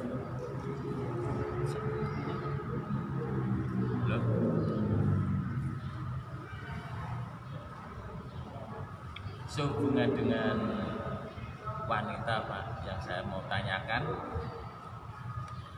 yang di apa namanya itu ya semacam hijab dan semacam apa ini namanya penutup wanita ini, apakah itu wajib atau hanya sebagian wajib atau keseluruhannya wajib? Itu yang mau saya tanyakan. Wajib dalam arti mesti harus memakai penutup apa namanya hijab. Yang lain monggo bisa disimpulkan pertanyaan. Oh iya. Monggo, Mas Mawar, Mbak. Yang betul ya, pertama ini malah enggak itu. Assalamualaikum warahmatullahi wabarakatuh. Waalaikumsalam. Saya mau menanyakan itu Pak, perihal iddah bagi wanita yang ditinggal suaminya, apakah masih relevan jika kita lihat pada masyarakat kita, mereka banyak yang tidak menghubungi iddah tersebut karena wanita tersebut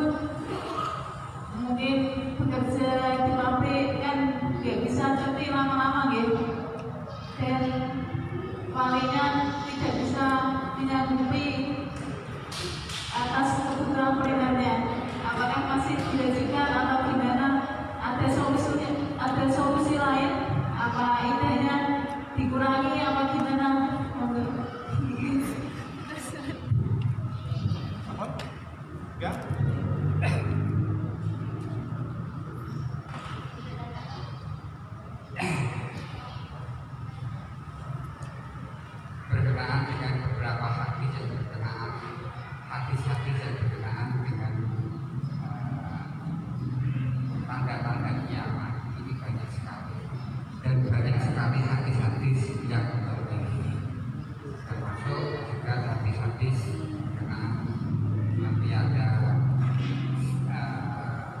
keringnya sungai Tigris dan Efrat, keringnya dataran tinggi bulan yang ada di Palestina. Saya mengatakan Palestina tidak Israel, walaupun ini di bawah kekuasaan Israel, karena dataran tinggi bulan ini adalah tanahnya orang-orang Palestina. Israel sebagai penjajah itu ya, dataran tinggi bulan yang ada di Palestina dan sebagainya. Kalau soal tanda-tanda kiamat ini sudah sejak zaman Kanjeng Nabi Muhammad, itu sudah ada. Pada waktu Nabiullah Muhammad SAW itu Isra Mi'raj, itu kan beliau Kanjeng Nabi bertemu seorang wanita yang tua itu, gampang ini bahasa kita itu. Kemudian pertanyaannya Jibril, man dia, siapa dia? Kemudian jawab malaikat Jibril, ini adalah perumpamaan daripada di tempat di mana engkau dan umat-umatmu tinggal. Usianya sudah setua ini. Kurang beberapa detik lagi, kurang beberapa hari lagi dia sudah meninggal dunia. Persoalannya beberapa hari atau beberapa jam atau beberapa detik itu ukuran mana? Ukuran akhirat apa ukuran dunia? Kalau di ukuran di akhirat berarti beribu-ribu tahun.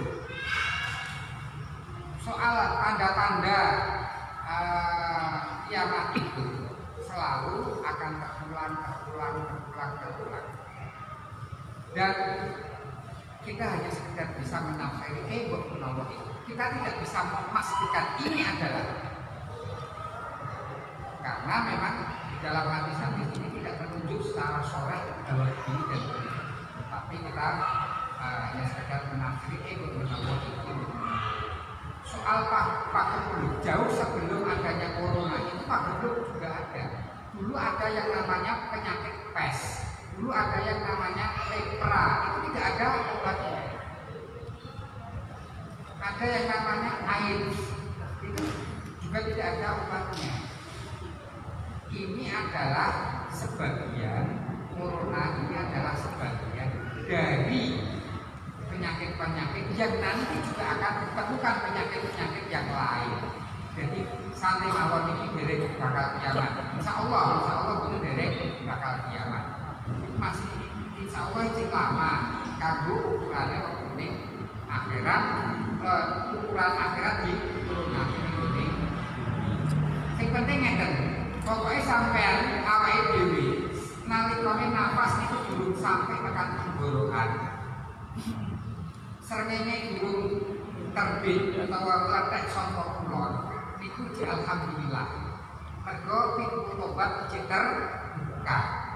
Nah wis nyawa bekane wis nggon tenggorokan. Iku wis ora iso tobat. Lah tobat piye?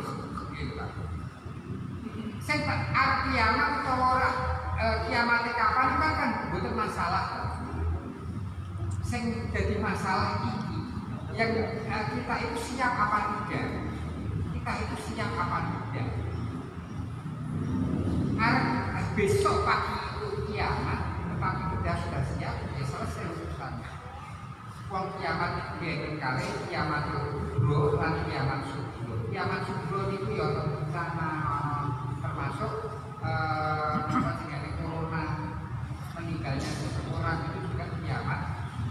Jadi besok mau kiamat kubro itu tidak masalah, yang penting itu siap. Pratela enten kunen-kunen ngeten. Ketika Kanjeng Nabi Muhammad berbicara ngendikan tentang kiamat, seorang yang bertanya, "Mata saat? Kapan itu kiamat?" Lah Kanjeng Nabi Muhammad kira. Akhirnya dia di orang-orang ditanggapi sampai beberapa kali bertanya karena itu pas pada waktu khutbah Kanjeng Nabi Muhammad. Akhirnya Kanjeng Nabi Muhammad setelah itu setelah kemudian selesai menyelesaikan buku-buku khutbah dia tanya besok takok kiamat barang kok wis siap.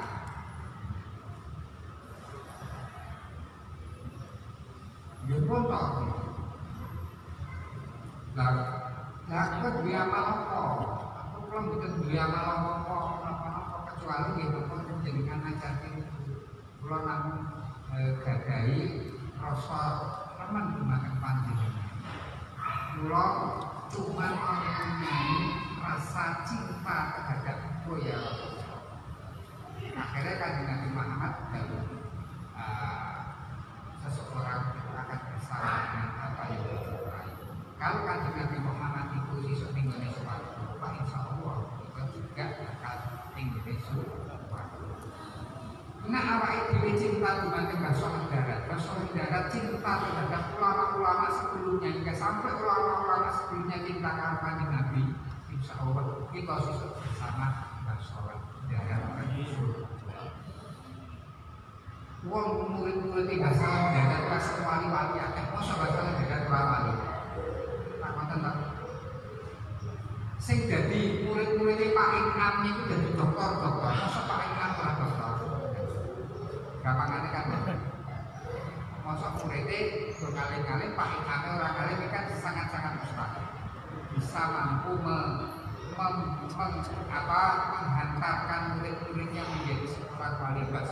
Mbah Hasyim Lestari itu seorang aulia, Mbah Ahmad Dahlan itu seorang aulia, Mbah Dahlan Atur Musi mantune Mbah Sholat itu yang dari Termas itu juga seorang ulama, seorang wali.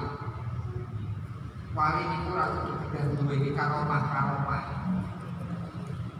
Dan apa itu kok nyenengi bahasa Darat? Mahwa apa itu cinta? Ngendikanipun Ibnu Arabi wonten ing kitab Al-Fathul Makki Al-Quwa At-Taqwa. Cinta ini adalah takwa. Apa takwa itu wedi nglakoni apa sing ora disenengi. Wedi ora iso nglakoni apa sing disenengi. Niku jenengane takwa. Nah awake dhewe senengan kalih basa Darat. Awake dhewe wedi nak nganti kitabe basa Darat. Ilmu-ilmu di basa Darat itu ora harus ngaji. Ngaku-ngaku cinta basa Darat aku gak belas ora tau ngaji. Niku jenengane cintane cinta monyet, cinta palsu. Nah awake dhewe ngoten ta? Kira-kira apa? Nah aku ngaku cinta karo Kanjeng Nabi aku lakoni apa sing diajari. Ninggal sing dilarang itu jenenge takwa. Nah aku cinta basa Darat. Ngaku-ngaku cinta, yo ilmune iku dipelajari, dilakoni. Nek trimo ngaku-ngaku tok, yo padha wae kamu. Di Nabila kita kau bisa komunitas pecinta masalah budaya. Walaupun satu kitab di rumah kedah ngaji. Kalau niku nanti lapan-lapan pengen makomnya Batu Zakir.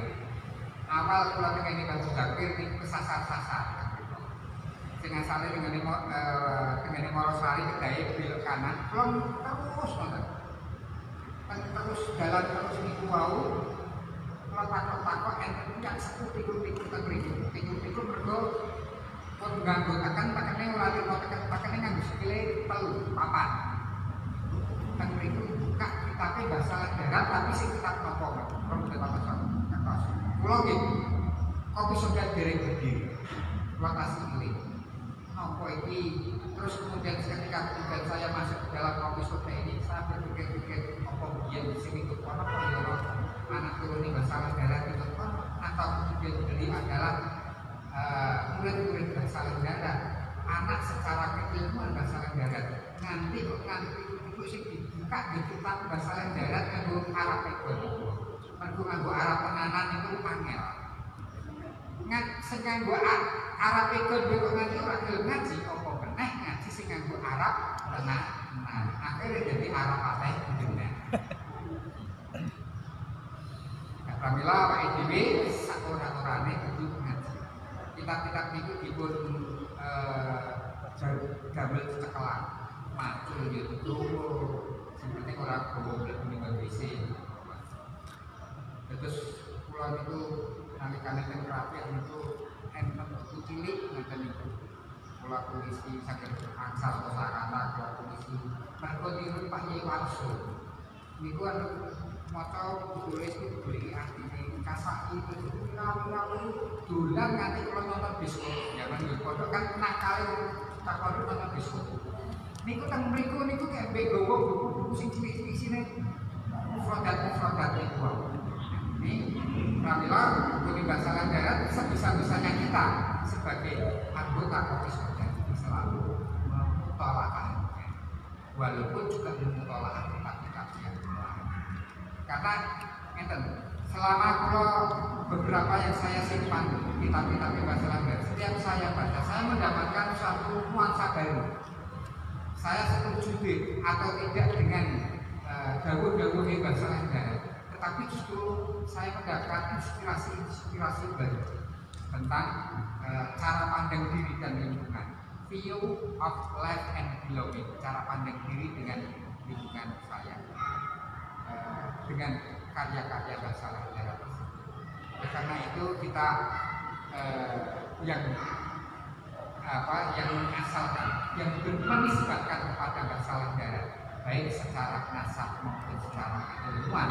Mergo asyik niku abu kafirun, wa abu fitin. Bapakmu adalah bapakmu secara darah fitin, wa syekhuka abu kafirun, dan ibumu adalah bapakmu secara ruh.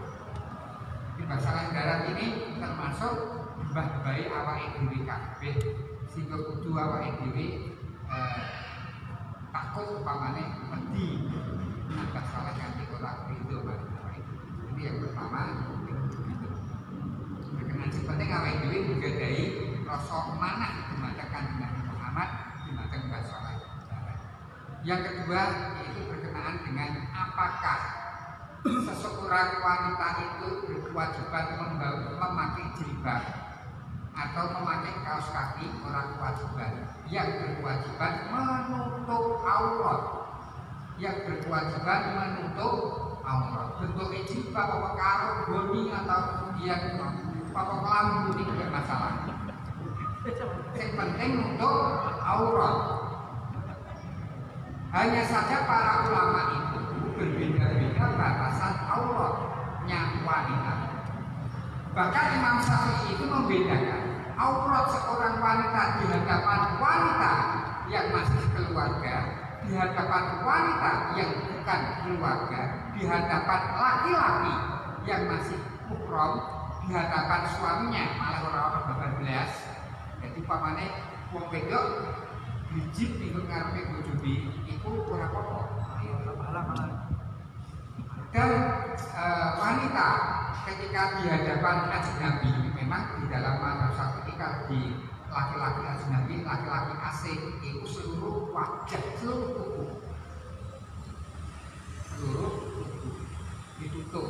Orang kudu nganggo purdah. Kalau di Syafi'iyah, jadi nganggo kados masker ngoten niku, nak masker mripate cek ketok. Mergo yang menarik wanita itu adalah salah satunya adalah matanya, sing ndadekake ngundang fitnah. Dan lebih mengundang fitnah lagi suaranya itu pas ditutupi ini nyanyi-nyanyi ya berdua ya. Apakah kemudian suara itu termasuk aurat? Ini juga perbedaan pendapat. Ada yang mengatakan bahwa suara itu adalah termasuk aurat wanita, tetapi tidak aurat, tetapi dia mendatangkan fitnah. Apa bedanya fitnah dengan aurat? Karena aurat itu kan yang mendatangkan fitnah, kan begitu logikanya. Tetapi memang ini adalah perdebatan oleh para ulama itu. Sehingga kondisional. Artinya pamane sampean ninggone Arab, konkretnya ya tetap sampean garwane sampean pakai kuda, memang melindungi bisa dan sebagainya. Dan itu juga berkenaan dengan budaya masyarakat di sana. Tetapi nak ada foto KTP, terus kemudian foto ijazah, kemudian tetap nganggo kuda, ya kok itu namanya tidak menempatkan sesuatu pada tempat. Ada hal-hal yang kemudian hal-hal yang kemudian mendapatkan shock untuk KTP, jasa dan sebagainya yang membutuhkan atau kemudian kita mengikuti protokol namanya masuk ke gedung pemerintahan atau mungkin masuk istana kepresidenan, ya tetap kita walaupun itu sekolah wanita ya harus tetap kita tidak usah kemudian sakot-sakot. Karena apa? Karena kita belajar fikih tidak kemarin sore. Kita belajar fikih tidak kemarin sore. Ada tempat-tempat atau kondisi-kondisi tertentu yang memperkenankan untuk membuka selama itu tidak menjadi fitnah. Nah kecuali pawane sing motor itu kok kemudian yang kesel ya itu ganti itu kan bonek fotografi. Ini yang penting seperti itu. Yang kedua, yang ketiga pertanyaan tentang idah. Idah itu tetap relevan. Jangan kemudian idahnya dihilangkan karena ada nasnya. Memang ada begini. Tahzirul hukmi bi tahzirul uzma. Berubahnya hukum karena berubahnya zaman. Itu kalau hukum tersebut yang tidak ada nasnya. Tapi kalau ada nasnya tidak bisa berubah. Atau kemudian begini, tahzirul hukmi bi tahzirul ilatihi. Anjing itu dinas di dalam babi itu dinas di dalam Al-Quran keharamannya. Apakah kemudian kalau kemudian ada obat dan lain sebagainya yang mampu menghilangkan cacing kita, akhirnya kemudian ilahnya hilang? Karena nas yang menjadi ilah yang menjadikan keharamannya babi itu adalah nas. Kalau mau menghalalkan babi ya harus kemudian menghilangkan Al-Quran. Siapa sih wani menghilangkan Al-Quran? Hanya saja begini, idah itu bisa kemudian diterapkan secara ketat, bisa diterapkan secara sakot. Rigid bisa diterapkan secara fleksibel atau halus.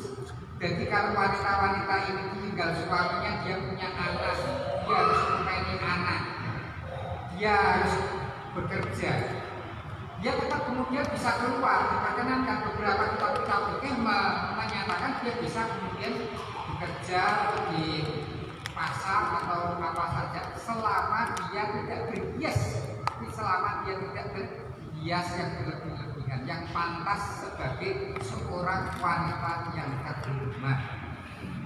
Satu, kalau dia berhias sampai berlebihan, dia akan menjadikan suaminya tidak terhormat dan tidak menghormati dirinya sendiri. Santai mawar.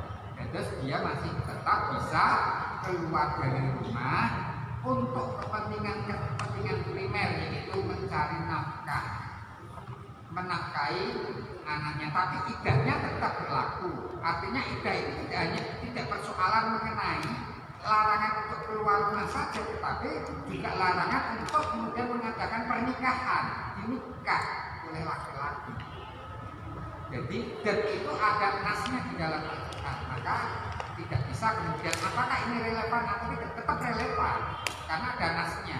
Soal kemudian perkembangan, ada transformasi sosial, perubahan, pergeseran sosial tentang dulu wanita ini di romantis demikian rupa kebutuhannya, dan sekarang ini wanita ini bisa kemudian menjadi mandiri.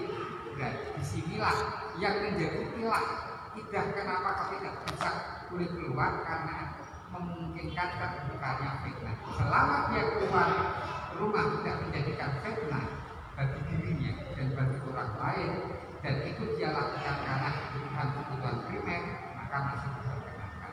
Saya kira begitu.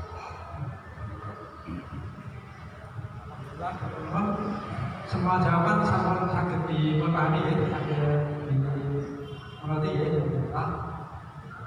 Kami sangat terima kasih pada keluarga Mas Mahmud, Dewi dan keluarga Mbak Saudara dan ini kami terima kasih atas pada kami masjid dan saya ini memohon atas pelayanannya yang baik. Ini makanya disediakan makan siang, jadi mohon jangan pulang dulu, sholat dulu, kemudian kita makan siang sambil bincang-bincang. Nah, pada saat bincang-bincang kami lanjut tanya jawab, kami monggo selama masih ada juga kami insya Allah kita lanjutkan. Pengumuman insya Allah bulan depan ngaji kita ada di masjid kampus Universitas Wahid Hasim di Bendandul, di kampung Bendandul ini. Itu insya Allah di masjid kampus Universitas Wahid Hasim. Tetap istiqomah sama di minggu ketiga bulan Masehi, jadi hari minggu yang ketiga pasti istiqomah tidak pernah berubah. Ini bulan depannya lagi masih belum terbuka, bebas siapapun yang misalkan ingin jadi ruang ngaji seperti ini, monggo sudah terhubungi dengan menghubungi kami untuk saja. Kami akan siap dalam ngaji kita soleh dalam misalkan terima kasih mendorong. Monggo itu nanti kita bisa dilihat di kalau di koleksi monggo disediakan. Terima kasih teman-teman sangat atas soal dengan terima kasih atas kehadiran semuanya di sini. Kami atas nama seluruh saudara mohon maaf yang bersangkutan dalam masalah dari semua urusan lain yang tidak bisa hadir karena masih ada kesangkaan atau masing-masing. Kami monggo kita siap-siap jemaah sama-sama untuk sikat, jangan ada yang sampah di makanan yang berbagus dibandingkan rumah maupun monggo. Karena tidak ada panitia, semuanya harus kita bisa berdiri sendiri, tidak ada proses. Monggo, Rasulullah Sayyidina Muhammad, Wassalamualaikum